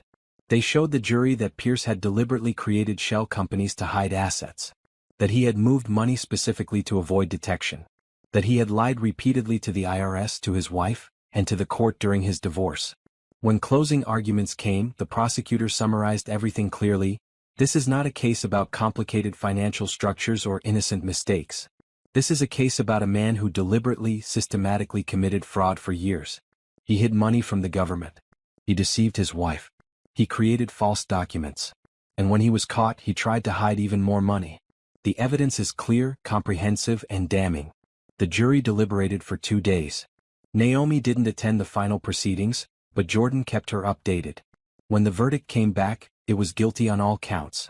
Tax fraud, financial crimes, obstruction of justice, everything.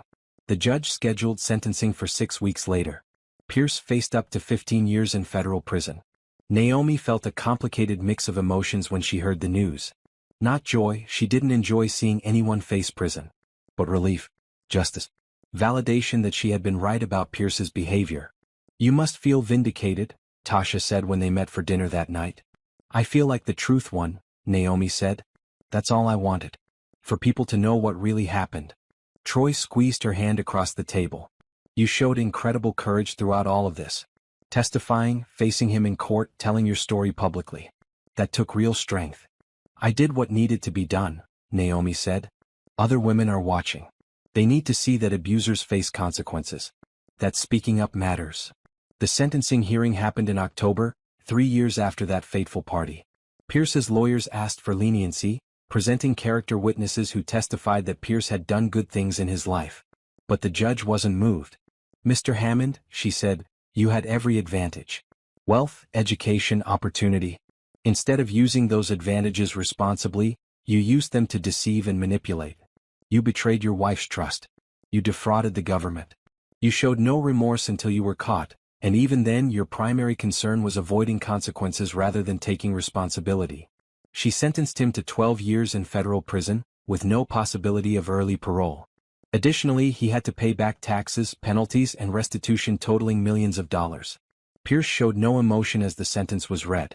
He simply stood there, defeated, as the bailiffs led him away. Naomi watched from the gallery. She felt nothing for him now, not hatred, not satisfaction, not even pity. Just a sense of closure. This chapter of her life was finally, completely finished. Outside the courthouse, several reporters asked for her comment. I hope this case sends a message, Naomi said. Financial abuse is real. It has serious consequences. And survivors who speak up should be believed and supported. The reporters asked if she felt the sentence was fair. I think the sentence reflects his actions, Naomi said. He made deliberate choices over many years. Now he faces the consequences of those choices. Do you forgive him? One reporter asked. Naomi paused at that question. Forgiveness is complicated. I don't wish him additional harm. But I also don't forget what he did. I've moved forward with my life, and that's what matters most to me. That evening her mother called. I saw the news. How are you feeling, baby? I'm okay, Naomi said. Actually, I'm better than okay. I'm relieved it's over. You've been so strong through all of this, her mother said. Your father would be so proud of the woman you've become. Naomi felt tears prick her eyes. Her father had died when she was young, but she still remembered his advice. Stand up for yourself. Don't let anyone make you feel small. She had followed that advice. Even when it was hard. Even when it meant facing her abuser in court. Even when it meant telling her painful story publicly. And now, finally, she could close this chapter completely and focus entirely on the future. The next day she received an unexpected email. It was from Simone, Pierce's former mistress, who Naomi hadn't heard from since the party 3 years ago. Dear Naomi, the email began. I saw the news about Pierce's sentencing. I wanted to reach out to say I'm sorry. Not just for my role in what happened to you but for doubting your story at first. When you told me at the party that Pierce was still married, part of me didn't want to believe it. It was easier to think you were exaggerating. But you weren't. You were telling the truth about everything. I should have believed you immediately. I should have supported you. Instead, I spent months angry at both of you. It took me too long to realize that we were both his victims, just in different ways. I'm truly sorry for that. I hope you're doing well. Based on what I've read about your business, it seems like you've built an amazing life. You deserve that after everything you went through. Thank you for being strong enough to speak the truth, even when it was difficult. Sincerely, Simone. Naomi read the email twice, surprised by the emotions it stirred. She had spent so little time thinking about Simone over the past 3 years. In her mind, Simone was just another person Pierce had manipulated. She sat with the email for a day before responding. Dear Simone, she wrote. Thank you for reaching out. I appreciate your apology, though I want you to know I never blamed you for what Pierce did. He lied to both of us. The responsibility for that lies entirely with him, not with you. I hope you've also been able to rebuild your life. What happened affected both of us and we both deserved better. Take care, Naomi. She hit send, feeling another small piece of closure click into place. The past was truly past now. All the players in that chapter of her life had moved on. Now she could focus entirely on what came next, the exciting, fulfilling life she was building on her own terms. That weekend, Troy took her to dinner at a nice restaurant overlooking the water. It was a celebration, he said, though he wouldn't tell her what they were celebrating. After dinner, as they walked along the waterfront, Troy stopped at a bench and turned to face her. Naomi, he said, these past 2 years with you have been incredible. I've watched you transform from someone healing from trauma into someone who helps others heal. I've seen you build a business, finish your degree, face your abuser in court, and never lose your kindness or integrity. Naomi felt her heart racing. She knew what was coming. I love you, Troy continued. Not because I want to save you or fix you, you've done that yourself. But because you inspire me. Because you make me want to be better. Because you're the strongest, most genuine person I've ever met. He pulled a small box from his pocket and opened it, revealing a simple, elegant ring. I'm not trying to rush you. We can have as long an engagement as you want. But I wanted you to know, I want to spend my life with you. Will you marry me? Naomi looked at the ring, at Troy's hopeful face, at the city lights reflecting on the water behind him. She thought about her journey from that tiny apartment where she had been so controlled and diminished, through the painful discovery and divorce, to this moment of joy and possibility. Yes, she said. Yes, I'll marry you. Troy slipped the ring on her finger and pulled her into a kiss. Around them, a few people noticed and applauded. When they broke apart, Naomi was crying happy tears. I never thought I'd want to get married again, she admitted. After everything with Pierce, I thought marriage was just another trap. Marriage with the wrong person is a trap, Troy said. With the right person, it's a partnership. An equal one. Equal, Naomi repeated. I like that. They walked back to the car hand in hand, both smiling. Naomi looked at the ring on her finger, simple, beautiful, chosen with care. Not meant to show off or impress anyone. Just a symbol of genuine love and respect. This, she thought, was what a real relationship looked like. What healthy love felt like. And it was better than anything she had imagined. The engagement announcement brought congratulations from everyone in Naomi's life. Her mother cried happy tears. Tasha immediately started planning an engagement party. Jordan raised a glass of champagne and said, about time. But Naomi wasn't rushing into anything. She and Troy agreed to a long engagement, at least a year, maybe more. They wanted to make sure they built their life together carefully, intentionally. No one is going to pressure us, Troy said. This is our timeline. Our choices. That sense of control over her own life still felt precious to Naomi. Every decision she made now was hers. Every choice was based on what she wanted, not on what someone else demanded. By November, 3 years after that party that changed everything, Naomi's business had expanded to 3 locations. She had 12 employees now, all women, many of them survivors who she had trained personally. She had also started offering workshops and online courses, reaching women across the country. Her YouTube channel had 50,000 subscribers. Her book deal had just been finalized, A Guide to Financial Recovery After Abuse, scheduled for publication next year. She was invited to speak at conferences regularly now. Each time, she told her story with the same goal, helping others recognize the signs of financial abuse and giving them tools to escape it. At one conference in December, a young woman approached her afterward with tears streaming down her face. "Thank you," the woman said. "My boyfriend controls all our money. He says it's because I'm bad with finances, but hearing your story I realize he's using the same tactics. You just saved my life." These moments made everything worthwhile. Every difficult testimony. Every painful memory shared publicly. Every time she relived her trauma to help someone else. "You're changing the world," Troy said that evening as they video chatted. He was in Atlanta on a photography assignment, but they talked every night he was away. "I'm just telling the truth," Naomi said. "The truth changes things. Silence protects abusers." During the holidays, Naomi hosted a gathering at her condo for her employees. She wanted them to feel appreciated, valued, part of something meaningful. Sharon, her second hire, stood up to make a toast. 3 years ago, I was sleeping in my car and didn't know how I'd feed my kids. Naomi gave me a job, taught me skills, and helped me rebuild my life. Now I own my own home and I'm helping other women do the same. That's the ripple effect of kindness and support. So thank you, Naomi, for believing in all of us. Everyone raised their glasses. Naomi felt overwhelmed with emotion.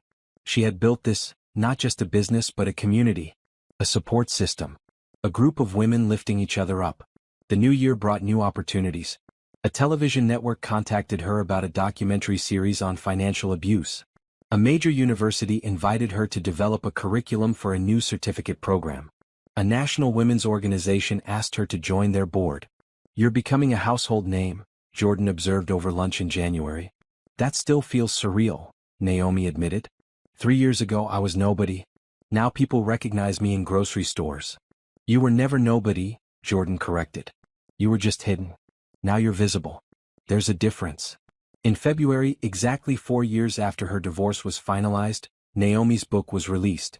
Rising After the Fall, A Guide to Financial Recovery, debuted on the bestseller list. The reviews praised its practical advice and compassionate tone. She did a book tour, traveling to 12 cities in 3 weeks.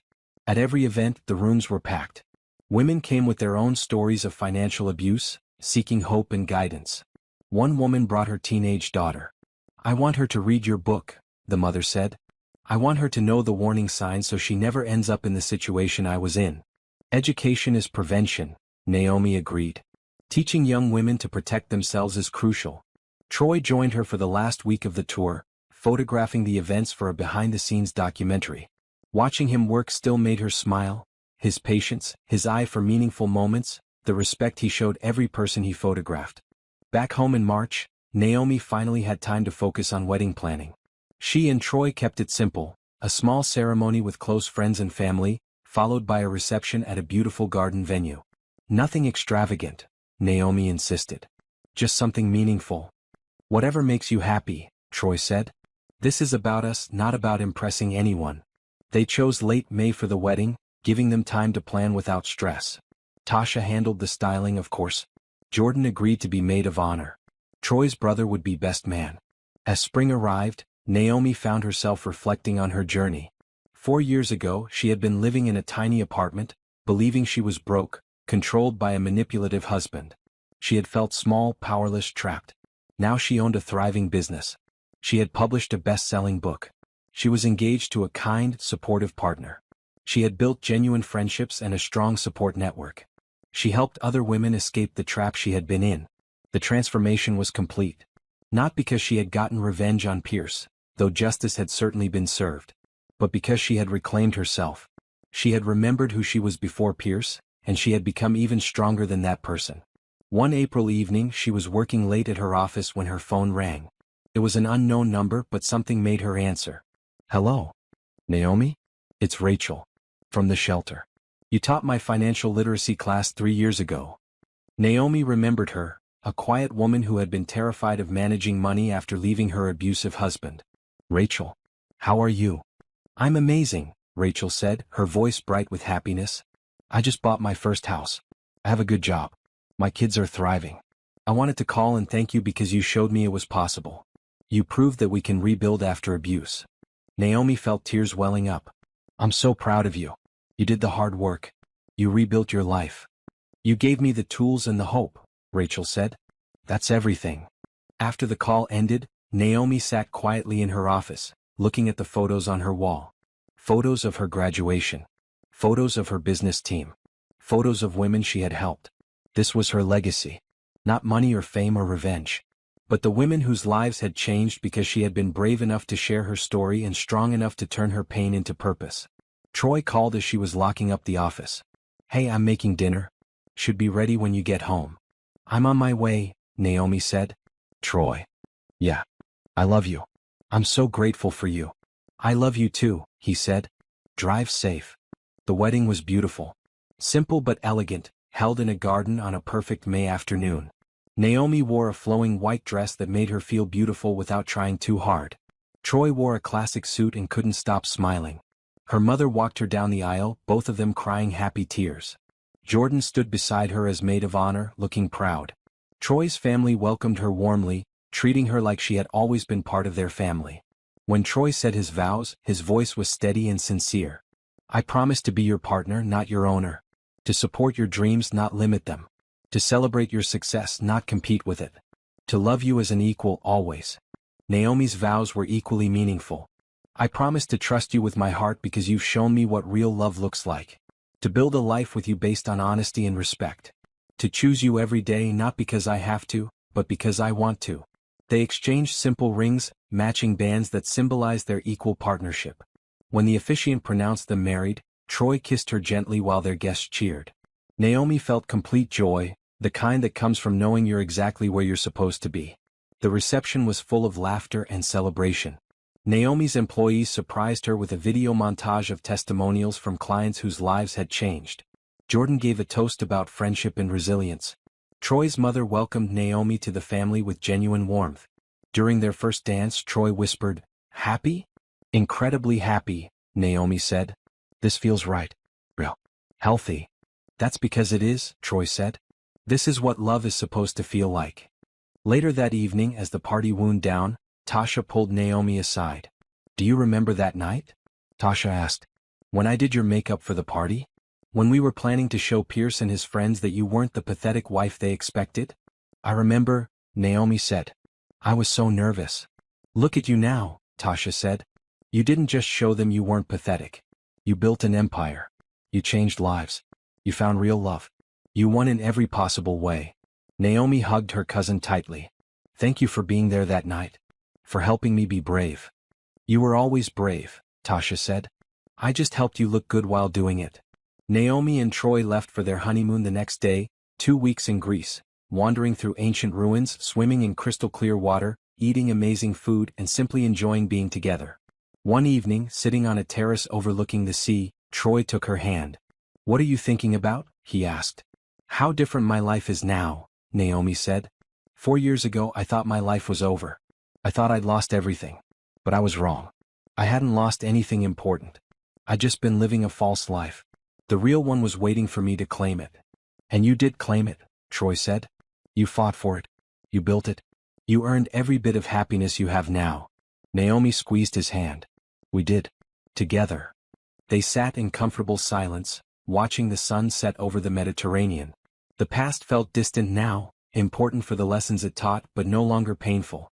The future felt bright, full of possibility. Naomi had learned the most important lesson of all: her value didn't come from anyone else. Not from a husband or a relationship or external validation. It came from within herself, from her own strength and resilience and determination. Pierce had tried to convince her she was worthless. He had failed. She had proven him wrong in the most powerful way possible, by becoming exactly who she was meant to be. And that victory was permanent. No one could ever take it away. Returning from the honeymoon felt like coming home to a life Naomi had built with her own hands. She and Troy moved into a house together, not a mansion, but a comfortable home with space for both of them to work, a garden for growing vegetables and a guest room for when family visited. The transition from independent single woman to married life was surprisingly easy. Troy respected her space and autonomy. They made decisions together as true partners. When disagreements arose, they talked through them calmly without anyone trying to control or manipulate. "This is what healthy looks like," Naomi's therapist said during a check-in session. "You've built a relationship based on mutual respect and equality. That's exactly what you deserved all along." By June, Naomi's business had grown so much she needed to hire an operations manager. She chose a woman named Bethany who had experience in nonprofit management and shared Naomi's passion for helping abuse survivors. "I want to make sure we never lose sight of our mission," Naomi told Bethany during her first week. "Yes, we're a business and we need to be profitable. But our real purpose is changing lives. That always comes first. That's why I wanted to work here," Bethany said.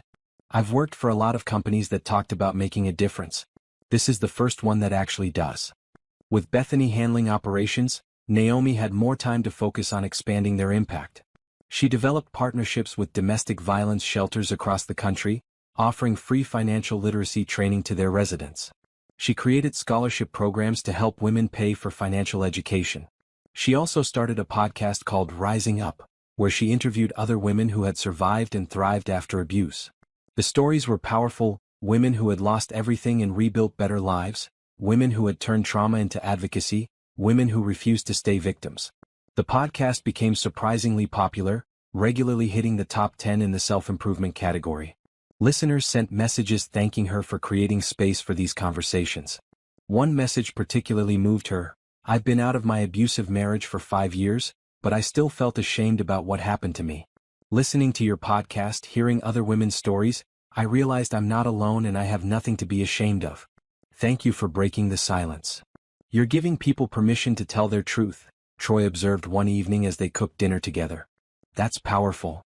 In August, Naomi was invited to testify before a congressional committee about financial abuse and needed policy changes.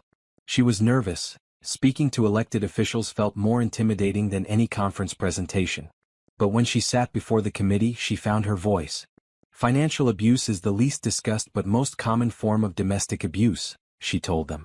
98% of abuse cases involve some form of financial control. But we rarely talk about it and we have almost no legal protections for victims.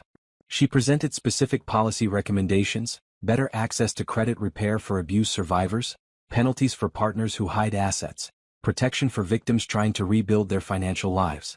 Several committee members asked thoughtful questions. One congresswoman thanked her for her testimony, saying, "We need more voices like yours in these conversations. You're creating real change." The testimony aired on C-SPAN and was covered by several news outlets. Naomi's phone exploded with interview requests and speaking invitations. "You're officially influential now," Jordan joked. "How does it feel?" "Overwhelming," Naomi admitted. "But important. If I have a platform, I should use it." In September, she launched a fellowship program, training other survivors to become financial consultants and coaches. She wanted to create more advocates, more women who could help others rebuild. The first cohort of fellows included 12 women from across the country. They spent 3 months learning financial counseling, trauma-informed support, and business development. Naomi taught many of the classes herself, sharing everything she had learned. At the graduation ceremony in December, one fellow named Teresa gave a speech. "A year ago, I was living in a shelter with my 2 kids, feeling hopeless. Today, I'm launching my own consulting practice to help other women. Naomi didn't just give me skills, she gave me proof that transformation is possible. Now I'm going to do the same for others." Naomi sat in the audience crying happy tears. This was what success looked like, not her own achievements, but the ripple effect of creating opportunities for others. That Christmas was special. Troy's family and Naomi's family celebrated together at their house. The rooms were full of laughter, good food, and genuine affection. Naomi looked around at the people she loved, all together, and felt overwhelming gratitude. Her mother pulled her aside at one point. "You know what I'm most proud of? Not your business or your book or any of that. I'm proud that you stayed kind. After everything Pierce put you through, you could have become bitter. But you chose compassion instead. Bitterness only hurts the person carrying it, Naomi said. I decided to carry hope instead. In January, 5 years after that party, Naomi received surprising news. Pierce was being released early from prison. He had served 5 years of his 12-year sentence and earned early release for good behavior and participation in counseling programs. Naomi felt her stomach clench when Jordan told her. Is he allowed to contact me? No. There's a restraining order in place from your divorce. He can't come near you or communicate with you in any way. Good, Naomi said. I don't want anything to do with him. But part of her wondered if she would run into him. Their city wasn't that large. Eventually their paths might cross. She decided not to worry about it. Pierce was his own problem now. She had built a life he wasn't part of. In February it happened. She was having coffee at a cafe near her office when she saw him walk in. He looked older, thinner, wearing cheap clothes that hung on his frame. He looked like someone who had spent years in prison. Their eyes met across the cafe. Pierce's face showed recognition, then shame. He turned to leave. Pierce, Naomi called. She surprised herself. He turned back, uncertain. You can stay, she said. The world is big enough for both of us. Pierce nodded slowly. Thank you. His voice was rough, like he didn't use it much. He got his coffee and sat at a table on the opposite side of the cafe. They didn't speak again. But Naomi noticed he looked diminished, defeated. Not like the confident manipulator she had married. When she told Troy about it later, he asked how she felt. Neutral, Naomi said. He's just a person who made terrible choices. I don't hate him. I don't fear him. Nothing. He's irrelevant to my life. That's healthy, Troy said. You've truly moved on.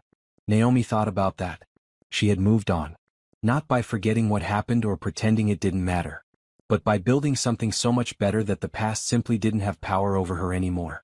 In March, her second book was published. This one focused on helping women start businesses after crisis. It sold even better than the first, debuting at number 3 on the bestseller list. She was invited on morning talk shows, podcasts, and news programs. Each time, she emphasized the same message. Recovery is possible, but it requires support systems, resources, and women refusing to stay silent. You've become the voice for survivors everywhere, one interviewer said. I'm one voice among many, Naomi corrected. There are thousands of women telling their stories. I'm just lucky enough to have a platform. By April, her business had grown to 5 locations with 35 employees.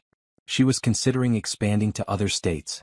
Investment firms were approaching her about franchising opportunities. You could build a national empire, Bethany said during a strategy meeting. Maybe, Naomi said. But I want to make sure we grow thoughtfully. I never want to sacrifice quality for quantity. Every client deserves personalized attention. They decided to pilot programs in 3 new cities, training local consultants who understood their communities. If those succeeded, they would continue expanding. In May, Naomi celebrated her 2nd wedding anniversary with Troy. They took a long weekend in the mountains, hiking and disconnecting from phones and work. Are you happy? Troy asked as they watched the sunset from their cabin's deck. Incredibly, Naomi said. Sometimes I still can't believe this is my life. You built this life, Troy reminded her. Every bit of it. You earned this happiness. Naomi leaned against his shoulder. We built it. Together. Back home, she received a letter that surprised her. It was from Simone. Dear Naomi, it read. I hope this letter finds you well. I've been following your success from afar, and I wanted to tell you how inspired I am by what you've built.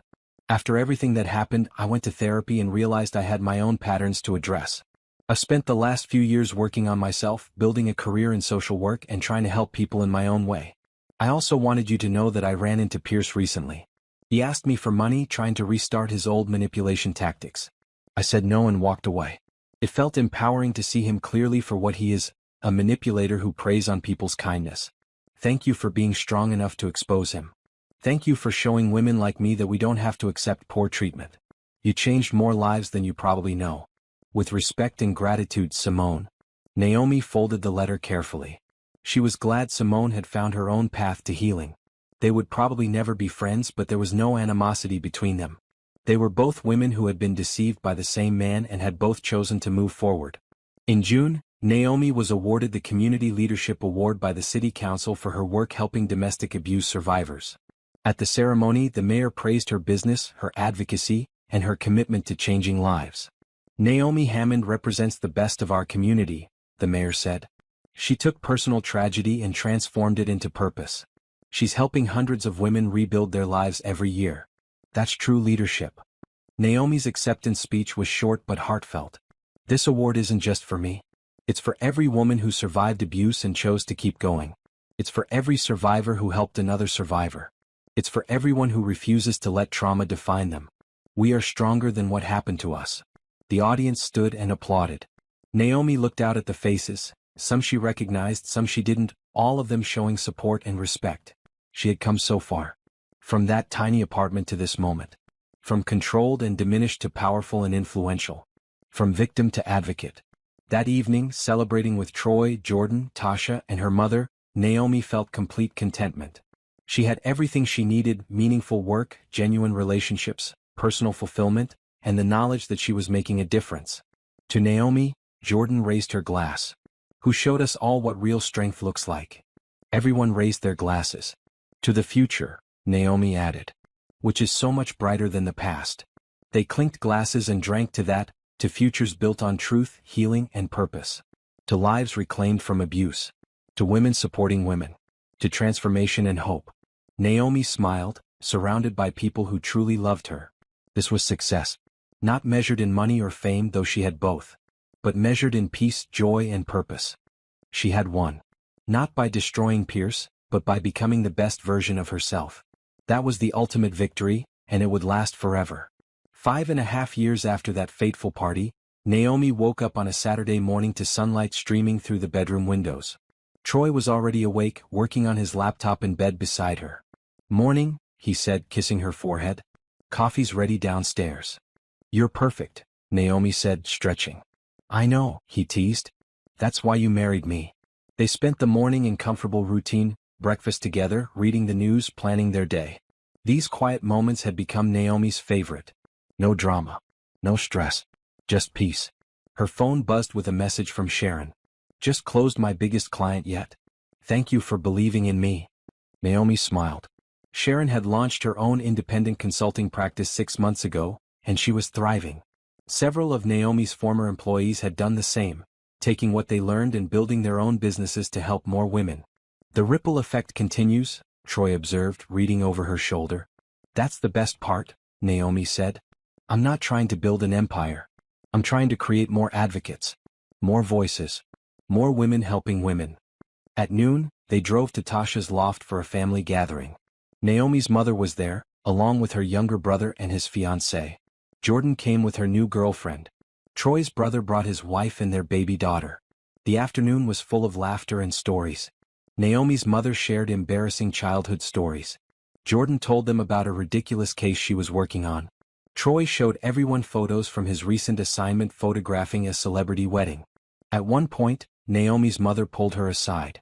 "Look at this," she said, gesturing at the room full of happy people. "Look at the family you've built. The life you've created. I'm so proud of you, baby." Naomi hugged her tightly. "Thank you for never giving up on me. Even when I was with Pierce and pulled away from everyone. You're my daughter," her mother said. "I never stopped loving you or believing in you." That evening, back home with Troy, Naomi sat at her desk to work on her third book. This one was different, not a self-help guide, but a memoir. Her complete story from meeting Pierce through the divorce and beyond. "Are you sure you want to write this?" Troy had asked when she started the project. "It means revisiting a lot of painful memories." "I'm sure," Naomi said. "The story has a happy ending. Women need to see the complete arc, the pain, the struggle, the recovery, and the joy. They need to know that healing is possible and happiness is achievable." She had been writing for 3 months now, and the book was taking shape. It was honest about the pain Pierce had caused, but it didn't dwell there. It focused more on her recovery, her growth, her transformation. "You're doing the work Pierce tried to prevent," her therapist had said during their last session. "Telling your truth, taking up space, being visible and successful. That's the ultimate defiance of his control." In July, Naomi spoke at a national conference on domestic violence. She stood before 3,000 people and told her story from beginning to end: the manipulation, the discovery, the party, the divorce, the rebuilding, and the success. "I'm not special," she concluded. "I'm just a woman who refused to stay broken." Every one of you has that same strength inside you. Every survivor in this room has already done the hardest part. You survived. Now comes the good part, thriving. The standing ovation lasted 5 minutes. Afterward, hundreds of women lined up to talk to her, thank her, share their own stories. Each conversation reminded Naomi why this work mattered. One young woman, probably in her early 20s, told Naomi, "My boyfriend controls all our money. He says it's because I'm irresponsible. But hearing your story, I realize he's doing what Pierce did to you. I'm leaving him tomorrow. Thank you for helping me see the truth." "You're brave," Naomi told her. "Leaving is the hardest part. But there's so much good waiting for you on the other side." In August, Naomi and Troy celebrated their 3rd anniversary with a trip to Hawaii. They spent a week swimming, hiking, eating amazing food, and simply enjoying being together. One evening, sitting on the beach watching the sunset, Troy asked, "Do you ever think about having kids?" Naomi had been thinking about it. For years she had avoided the thought, too damaged, too busy rebuilding. But lately she had started imagining what it would be like to be a mother. To raise children in a healthy, loving home. To show them what real partnership looked like. "I think I want to," she said carefully. "Not right away. Maybe in a year or two. But yes. I think I want to build a family with you." Troy smiled and squeezed her hand. "Whenever you're ready.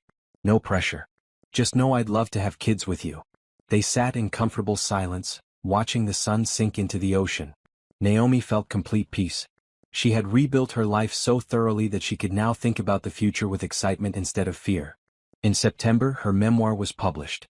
The Party That Changed Everything, a story of betrayal, recovery, and triumph, debuted at #1 on the bestseller list. The response was overwhelming. Women across the country shared their own stories on social media using the hashtag #MyPartyMoment, describing the moments they realized they needed to leave, fight back, or reclaim their lives. "You've started a movement," Bethany said, showing Naomi the thousands of posts. "I've just continued a conversation that was already happening," Naomi corrected. "Women have been fighting back forever. I'm just one voice among many."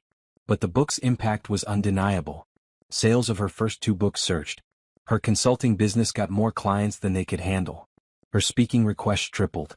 In October, a film producer contacted her about adapting her memoir into a movie. Naomi was hesitant. Did the world need another drama about her life? But the producer was a woman who specialized in stories about female empowerment. "This isn't about Pierce," she explained. "It's about you. About transformation. About showing women that they can rebuild after trauma. That message needs to be as widely shared as possible."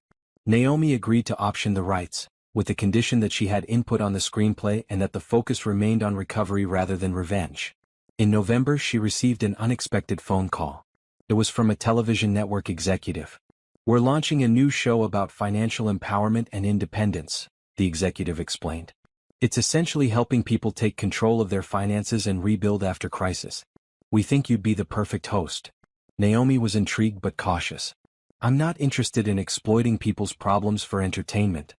"That's exactly why we want you," the executive said. "We want someone who approaches this work with integrity and genuine compassion. Someone who understands trauma and recovery. That's you." She agreed to pilot 1 episode. If it felt exploitative or disrespectful to the people they helped, she would walk away. But if it genuinely helped people, she would consider continuing. The pilot filmed in January, 6 years after the party. They worked with a single mother named Keisha. Wait, no, Naomi had been told not to use that name. They worked with a single mother named Diana who was struggling to rebuild her finances after leaving an abusive relationship. Over the course of the episode, Naomi helped Diana create a budget, open her own bank account, build credit, and develop a 5-year financial plan. By the end, Diana was crying happy tears. "You showed me I can do this," Diana said. "I thought I was too stupid to handle money. But I'm not. I just never had anyone teach me." "You were never stupid," Naomi said firmly. "You were deliberately kept in the dark. That's not the same thing." The network loved the pilot. They ordered a full season, 10 episodes of helping people take control of their financial lives. Each episode focused on one person or family, providing them with comprehensive financial education and support. The show premiered in March and became an unexpected hit. People loved the combination of practical advice and emotional support. They loved seeing real people transform their lives. And they loved Naomi's direct, compassionate approach. "You're famous now," Tasha said. "Like, actually famous. I saw someone watching your show at the gym." That's surreal, Naomi admitted. I never wanted to be famous. I just wanted to help people. You're doing both, Tasha said. And you're using fame responsibly. That's rare. In April, Naomi turned 35. Troy threw her a surprise birthday party at their house. All the important people in her life were there: family, friends, colleagues, clients she had helped over the years. During the party, Sharon stood up to make a toast. 6 years ago, Naomi was rebuilding her own life. Today, she's helping thousands of women rebuild theirs. She turned personal pain into global purpose. She's proof that trauma doesn't have to define us. So here's to Naomi, the strongest, kindest, most inspiring person I know. Everyone raised their glasses. Naomi felt overwhelmed with gratitude and joy. Later, when the party had wound down and only close family remained, Troy pulled out a small gift box. One more present, he said. Inside was a silver bracelet engraved with words, "She believed she could, so she did." Perfect, Naomi said, tears in her eyes. Thank you. You did do it, Troy said. You believed you could rebuild your life and you did. You believed you could help others and you did. You believed you deserved happiness and look at everything you have now. Naomi kissed him. We did it. Together. In May, she spoke at her old university's graduation ceremony. Standing at the podium looking at thousands of graduates and their families, she felt nervous but prepared. When I was your age, she began, I thought I had everything figured out. Then life happened. Betrayal happened. Loss happened. For a while I thought my life was over. But it wasn't over. It was just beginning in a different way than I had planned. She told the graduates about resilience, about adaptation, about turning setbacks into opportunities. She told them that success wasn't a straight line, that failure and struggle were part of every meaningful journey. The measure of your life isn't what happens to you, she concluded. It's what you do with what happens. You get to choose your response. You get to choose your path forward. Choose courage. Choose kindness. Choose to keep going. I promise you it's worth it. The applause was thunderous. Several graduates cried. Parents thanked her afterward for her honesty and inspiration. That evening, relaxing at home with Troy, Naomi reflected on her journey. 6 years ago, she had been invited to a party as a cruel joke. The invitation was supposed to humiliate her, to make her feel small and pathetic. Instead, it had been the catalyst for complete transformation. It had forced her to see the truth about her marriage. It had pushed her to take action. It had ultimately set her free. Do you ever wonder what would have happened if you hadn't found Pierce's phone? Troy asked. Sometimes, Naomi admitted. I might still be in that tiny apartment, believing we were broke, living a small controlled life. The thought is terrifying. But you did find it, Troy said. And you made the brave choice to act on what you discovered. That took incredible courage. Or incredible anger, Naomi laughed. Both, Troy said. Anger at injustice is healthy. It motivates change. You used that anger productively instead of destructively. Naomi thought about Pierce sometimes, though less and less as time passed. She had heard through the grapevine that he was working a basic job and living in a small apartment. Ironically, a life similar to the one he had forced her to live. She felt no satisfaction in his reduced circumstances. She just felt neutral. He was a person who had made terrible choices and faced consequences. His life was his responsibility now, not her concern. Her own life was full and meaningful. She had everything she had once dreamed of: fulfilling work, genuine love, financial security, strong friendships, and the deep satisfaction of knowing she made a difference. In June, the television network renewed her show for 2 more seasons. The movie adaptation of her memoir was greenlit for production. Her consulting business opened its 10th location. You're building a legacy, Jordan said over dinner one evening. I'm just living my life, Naomi said. A good life. The life I always deserved but didn't know how to claim. You know what I think? Her mother said. I think Pierce did you a favor. Not intentionally, obviously. But by being so terrible, he forced you to become strong. By trying to make you small, he pushed you to become huge. By attempting to destroy you, he accidentally helped you become unstoppable. Naomi considered that. I'd rather have learned these lessons a different way. But I can't change the past. I can only build the future. And what a future you're building, her mother said proudly. In July, Naomi and Troy started trying to have a baby. They approached it thoughtfully, discussing expectations and fears. Naomi worried about being a mother after coming from an abusive relationship, but her therapist reassured her. You know what abuse looks like, the therapist said.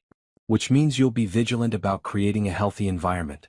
You'll raise children who understand consent, boundaries, and respect. That awareness makes you a better parent, not a worse one. By October, Naomi was pregnant. She and Troy were thrilled and slightly terrified.